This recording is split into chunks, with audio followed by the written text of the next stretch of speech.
Reflection for Tuesday, August 18, 2026. Today's gospel passage has always puzzled me. Maybe it's because I do not want to be last. Maybe I do not want to be materially poor. And perhaps you feel the same.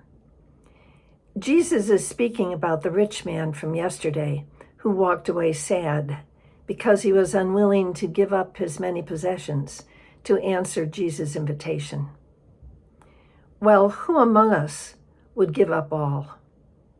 Surely a few, but every one of us?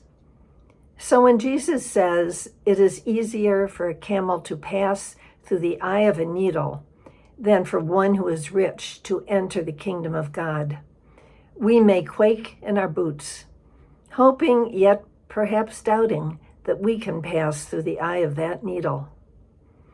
Even further, when we hear, "But many who are first will be last, and the last will be first," we may feel that our fate is sealed to be the last.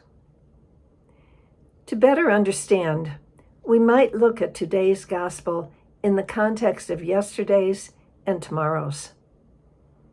Theologian Gerhard Lofink, in his book, Jesus of Nazareth, suggests Jesus has issued a personal call to the rich man.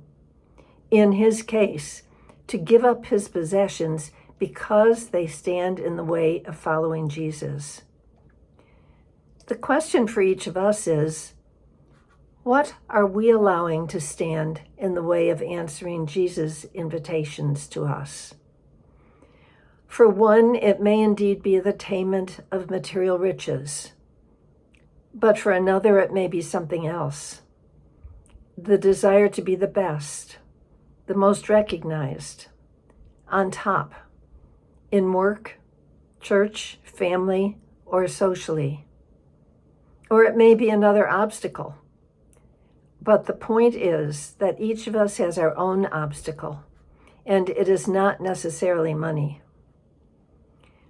Lofink posits that this story has given rise to the idea that there have to be two orders of life in the church, that of the perfect, who live the life of discipleship, and that of the less than perfect, to whom only the 10 Commandments and the love commandment apply.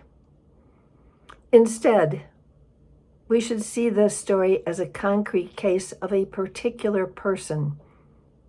Each person is individually called and should respond freely within one's own history and context.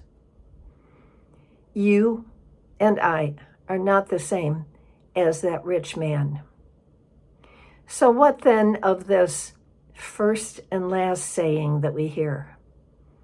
Are we to work to be the last or the first?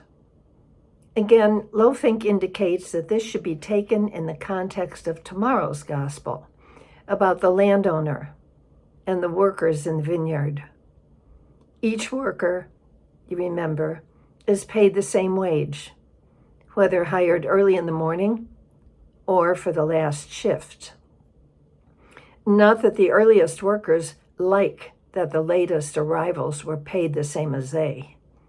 Nonetheless, the landowner makes plain it is his decision to be generous to these last. Jesus' conclusion again is, the last will be first and the first will be last. We may not be able to say, like Peter and companions, that we have given up all to follow Jesus. Instead, each of us, according to our individual call and our individual abilities, are asked to give ourselves to God in our own way, in our own context. And we, like the laborers in the vineyard, whether last or first arrived, will be recompensed because for God, all things are possible.